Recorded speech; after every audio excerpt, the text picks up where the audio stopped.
एबे आसला खुशी खबर पुणी बढ़ खरा छुट्टी तेज राज्य में कोरोना और हईजा बेले स्कूल केबे खोलिबो एने गणशिक्षा मंत्री नित्यानंद गंड कौन कहते चलते देखा।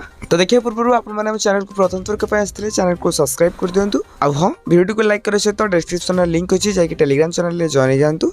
कोविड संक्रमण को लेकिन बर्तमान कौन निर्देशनामा जारी है किंतु बर्तमान आम तापाई सचेतन रहीचु। जदि से प्रकार कौन निर्देशनामा आसब आम प्रथम स्वास्थ्य व्यवस्था को अग्राधिकार दिजाव से परवर्ती समय जहाँ निष्पत्ति जदि नेबा पड़े स्कूल बंद करवा कि स्कूल खोलवा कि आम कौन कौन सतर्कमूलक पदक्षेप नेबा जो आवश्यकता रही है परवर्ती समय तेज तुम स्कूल 20 तारिख में खोलने को जाऊँगी तो 20 तारिख खोलला 21 तारिख दिन योग दिवस पालन कर तो जेहेतु तुम 20 तारिख में स्कूल खोल तो स्कूल तुम सफे हो तेज यहाँ आज अपडेट जदि आपको ये अपडेट जानवा चाहते हैं चैनल को सब्सक्राइब कर दिंतु। आ हाँ वीडियो को लाइक कर सहित डिस्क्रिप्शन लिंक अच्छी जाकि टेलीग्राम चैनल में जॉइन जातु।